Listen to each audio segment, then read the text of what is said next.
Olá, para quem não me conhece, meu nome é Mônica Ulisses, sou editora do canal www.comidanamesa.com.br, que aborda assuntos relacionados à alimentação com artigos, dicas, entrevistas, notícias e receitas. Todo início do ano, as pessoas pensam em começar práticas saudáveis para manter a forma, seja na academia ou praticando esportes. Vamos conversar hoje com o Dr. Tiago Brigagão Alcântara para explicar qual a alimentação mais adequada para quem pratica atividades físicas. Dr. Tiago é formado em Medicina pela Universidade Gama Filho, com pós-graduação nas áreas de Endocrinologia e Metabologia e Medicina do Esporte e do Exercício. Cursou também a Harvard Medical School e Stanford University School of Medicine. Também é autor do livro Emagreça Sem Cortar o Pãozinho, pela editora Pandorga. Doutor Tiago, muito obrigada por ter aceitado o nosso convite. É um prazer receber você aqui no Comida na Mesa. Tudo bem, Mônica? É um prazer, eu agradeço o convite de vocês. É um prazer estar aqui com a sua audiência, esclarecendo todas essas dúvidas que venham a surgir nesse começo de ano. Bacana. Doutor Tiago, a pessoa que está pensando em começar uma atividade física, qual a alimentação que ela deve pensar primeiro? O que não pode faltar? A base, de qualquer alimentação, assim como uma refeição pré-treino, seria a gente pensar no carboidrato. Mas o que vai mandar muito sobre qual seria a melhor alimentação vai ser muito o horário do treino. Por exemplo, eu tenho alguns pacientes que treinam de manhã, logo no primeiro horário, por volta das 6 horas da manhã. Nesse paciente específico, talvez ele treinar em jejum seria até melhor. Mas aí a gente tem que pensar na última refeição que ele fez antes de dormir. Então, o carboidrato, que seria a nossa fonte de energia, ela não viria logo antes do treino, porque senão esse paciente talvez tenha que acordar 4h30 da manhã para fazer uma refeição para ser plenamente absorvida.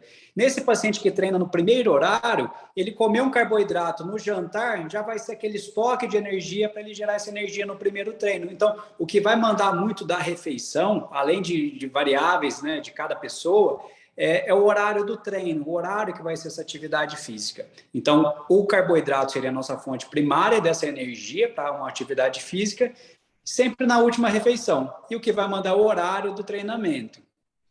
Agora, e o pós-treino? Come, não come? Quanto tempo depois? O pós-treino é uma refeição muito importante, principalmente se o objetivo do paciente é melhorar um pouco a massa muscular. Então, nesse paciente que quer melhorar um pouco essa massa muscular, o pós-treino é uma refeição muito importante. A questão do tempo que vai ser feita essa refeição vai depender muito do nível de cada paciente. Se é um paciente que é um atleta de alta performance, essa refeição tem que ser feita até em torno de 1h e meia após a atividade física. Se é um paciente que não é um atleta de alto nível, ele pode esperar um tempinho, não precisa levar uma coqueteleira com a proteína e tudo mais. Ele pode esperar um tempinho, chegar em casa e fazer a sua refeição. Isso sem problema algum. Mas é importante a gente fazer uma refeição no pós-treino, com certeza. Em atividades físicas que durem mais de 1 hora, aí é importante o paciente ele repor algum carboidrato no meio da atividade física. Então, tem alguns pacientes que fazem corrida, que já emendam uma atividade física na outra. Por exemplo, fez um pouco de academia, depois fez uma aula de dança. Então, nesse intervalo, colocar um carboidrato também seria algo muito importante. Seja ali uma bananinha, dessas bananinhas que você leva, que é fácil de você transportar, ou seja uma bisnaguinha com geleia, que é uma fonte de energia rápida para o corpo. Então, atividades físicas que durem mais de 1 hora, é interessante a gente repor um pouco dessa energia no meio também da atividade física. Doutor Tiago, e se a pessoa for diabética e fizer alguma atividade física, que é aconselhável fazer, uma atividade física, qual deveria ser a alimentação mais indicada para uma pessoa diabética? Então, aí dentro do diabetes, da esfera da doença do diabetes, a gente tem o diabetes tipo 1 e a gente tem o diabetes tipo 2. No paciente que usa insulina, a gente tem que ter um cuidado um pouco maior dele ter feito uma refeição para que ele não tenha uma hipoglicemia durante o exercício físico. Então, é importante ele estar sempre com a alimentação em dia ali, aquela alimentação feita antes da atividade física. No paciente que não usa insulina, que é um diabético que usa medicamentos orais, né, o primeiro ponto que a gente tem que colocar são alimentos que também vão ter o carboidrato, mas a gente não vai exagerar muito nesse carboidrato, porque senão ele pode fazer um pico de glicemia. E o objetivo nesse paciente é que ele tenha um déficit calórico que vai ajudar ele a emagrecer, que vai ajudar ele a ter um melhor controle da glicemia também. Entendi. E no caso de pessoas idosas, tem alguma indicação melhor de alimentação ou também entra nesse pacote que você falou anteriormente? Também, entra no mesmo pacote no idoso, principalmente, a gente tem um cuidado de repor as proteínas, principalmente num pós-treino. O idoso, a gente tem uma dificuldade grande em ele conseguir o aporte diário de proteína, né? Porque o idoso, geralmente, de manhã, ele come um pãozinho com manteiga e toma um café, aí às vezes não come nada no meio da manhã, aí no almoço é um pedacinho de carne só, pouquinha proteína, à tarde às vezes come um bolo ou mais um pão de queijo, alguma coisinha assim, e no jantar toma um caldo, ou às vezes nem come proteína. Então você vê ao longo do dia o idoso praticamente não ingeriu nada de proteína. Então nesse idoso, né, que está fazendo uma atividade física, a refeição pós-atividade física e o consumo diário de proteínas, isso a gente tem que ter um cuidado muito grande que vai ajudar ele a melhorar a massa muscular, que vai prevenir que ele tenha lesões, que ele tenha fraturas, principalmente de colo de fêmur. Então, a gente repor essa proteína no idoso, né, visando o aumento de massa muscular, com certeza vai melhorar muito a autonomia dele e conseguimos recuperar essa massa muscular que ele perdeu ao longo de um tempo. Entendi. Qual é a alimentação que não deve ser incluída? Nem antes e nem depois. Então, eu acho que os extremismos, né, eles não cabem muito, né, porque vai depender muito de quem que é o paciente, né, qual que é a situação que esse paciente se encontra, né. Então, esse alimento proibido, essa questão proibida, assim, isso não existe muito, né. Se eu pego, por exemplo, se eu atendo uma paciente que é uma paciente que está com um quadro de anorexia, que ela não come nada, e aí ela saiu com a família dela e ela tomou um refrigerante. Eu vou pegar no pé dessa paciente? Assim, não vou pegar no pé dela por conta de toda a situação. A gente tem que ver primeiro quem que é a pessoa em questão. É claro que o refrigerante não é saudável, óbvio, né? Mas talvez aquele momento dela sair, de estar confraternizando, ela comeu um lanche, tomou um refrigerante, mas era um paciente que estava com anorexia, com depressão e tudo mais. Para aquela paciente, aquilo foi bom, tá? Mas para o geral não é. Então a gente tem que ver muito de forma personalizada cada um. Mas claro que em geral, né, como a gente está falando de uma forma global, os refrigerantes são os piores alimentos do mundo, né? Então os refrigerantes eles são na verdade uma das grandes causas da obesidade. Antigamente a gente comprava um refrigerante, era um caçulinha, né? Era um guaranazinho pequenininho. Esse guaraná aumentou com o advindo das garrafas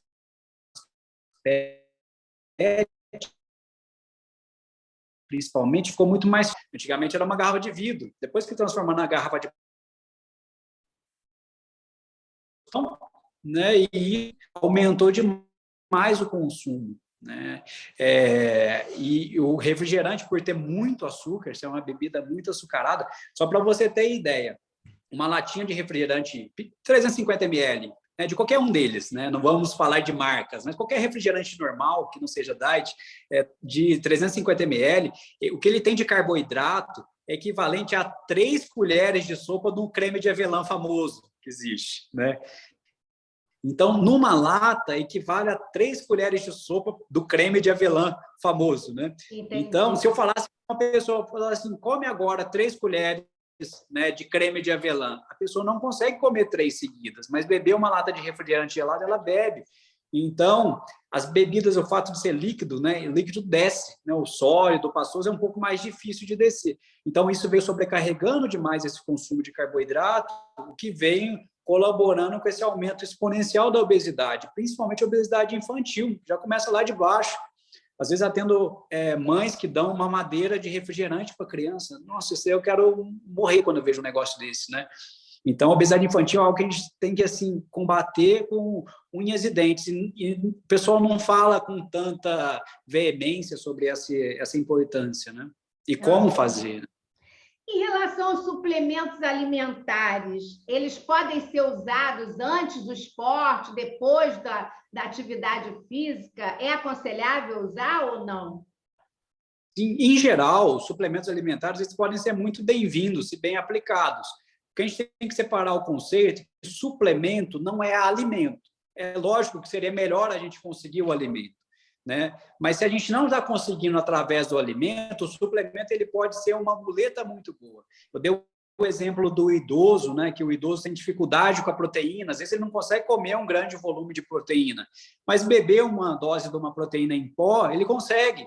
Então, se eu falo para ele no meio da tarde ali, ao invés de ele comer só um pedaço de bolo, ele tomar também um shake com uma proteína, isso vai ser muito benéfico para ele, né? Em alguns casos de pacientes também que estão fazendo atividade física de endurance, que quer ter aquele carboidrato rápido, existem uns gelzinhos de carboidrato, que é algo mais fácil dele carregar. Então, o suplemento vem com o conceito de ser uma substituição quando o alimento não é possível, né? Então, ele pode ser um aliado. Nunca trocar. Eu deixei de almoçar e agora eu só vivo de shake, né? Isso não, né? Então, isso não é fisiológico, senão a gente só ia viver de pozinho, né? E a vida não é assim, né? A gente precisa das enzimas digestivas que são estimuladas com o processo de mastigação, então é muito importante. Mas, sem dúvida, ele pode ser um aliado à nossa alimentação quando a gente tem dificuldade de fazer certas refeições. As pessoas falam muito do whey protein, né? Whey protein? O Sim, que sim. é? É bom, não é bom usar? É aconselhável ou não? Sim. Bom, o whey protein, ele é uma proteína em pó, que é derivada do soro do leite, né? Uma proteína de alto valor biológico, então ela é uma proteína muito rica em leucinas, oleucina, valina, são que são os aminoácidos essenciais para o nosso corpo, né? Então ele pode ser muito bem aplicado, assim como qualquer alimento, inclusive a água em excesso também é um problema, né? Então até a água em então, o whey protein também em excesso pode ser um problema, principalmente para quem tem problemas renais e fica sobrecarregando no consumo de proteína.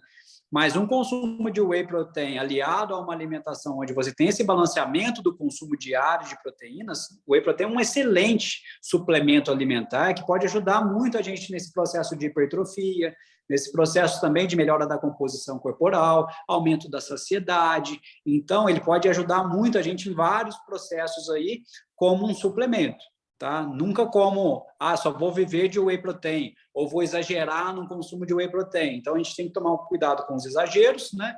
E não trocar todas as refeições só por whey protein. Mas ele pode ajudar muito a gente, desde que seja bem indicado. Entendi. A gente tem que tomar cuidado, como ele é uma proteína derivada do soro do leite, alguns pacientes têm intolerâncias à lactose. Então, existe o whey protein sem lactose, existe o whey protein que já não tem a lactose. Entendi. Doutor Tiago, as pessoas que têm doenças cardiovasculares, quais são os esportes mais indicados para elas?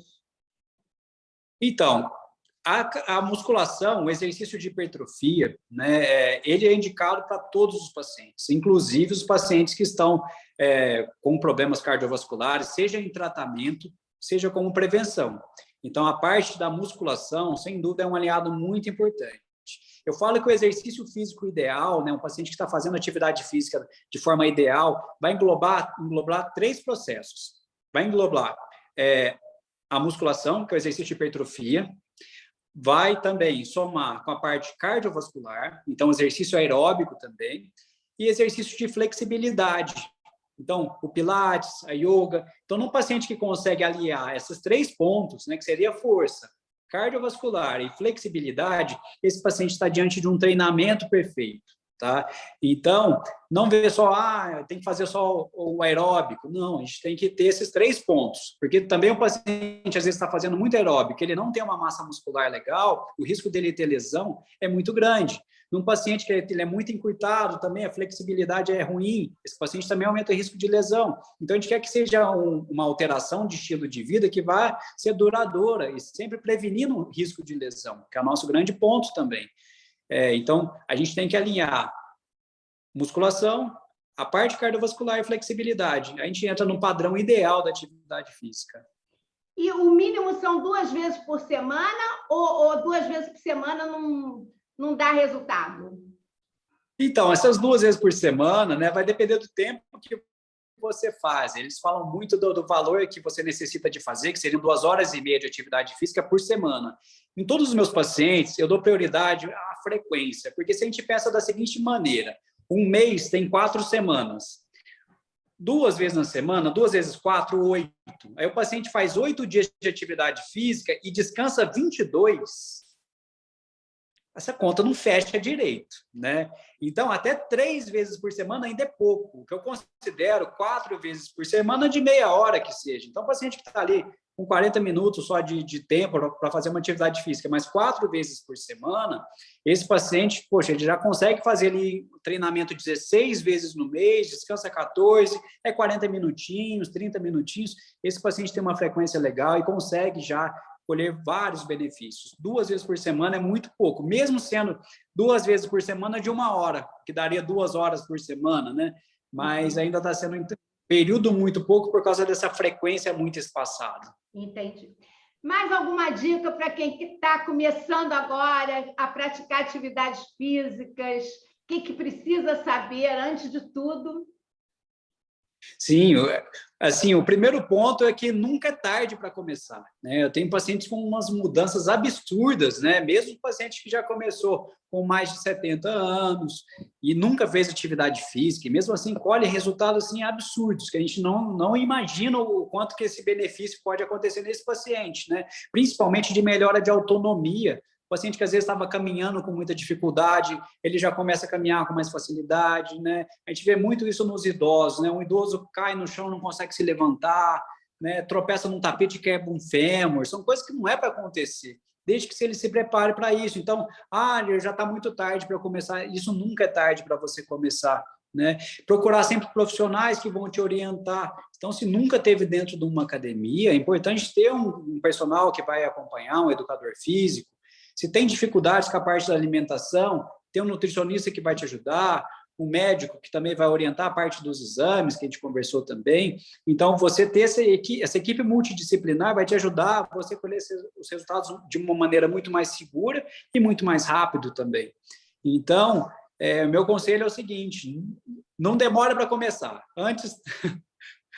Antes começar agora do que não começar nunca, né? Então, a busca pela perfeição, né? Ela vai atrasar a sua evolução. Então, já comece, né? Então, para você começar a ter uma alimentação saudável, e antes de você pensar até em passar por um nutricionista, a informação está aí, né? Com certeza, através do blog, através do YouTube, você tem muita informação legal que você já começa, né, a fazer essa mudança desse estilo de vida. E a gente começar devagar, né? Então, não precisa fazer uma utopia de, às vezes, já querer começar acelerado demais, porque isso também não vai longe. Então, a gente quer ter a regularidade que faz essa mágica. Bacana. Obrigada, doutor Tiago. Um bom ano novo para a gente, tudo de bom. Muito obrigada pelas suas informações. Eu que agradeço, Mônica. Eu que tiverem de dúvidas, quiserem mandar, vai ser um prazer responder toda a sua audiência aí, viu? Um grande abraço. Obrigada.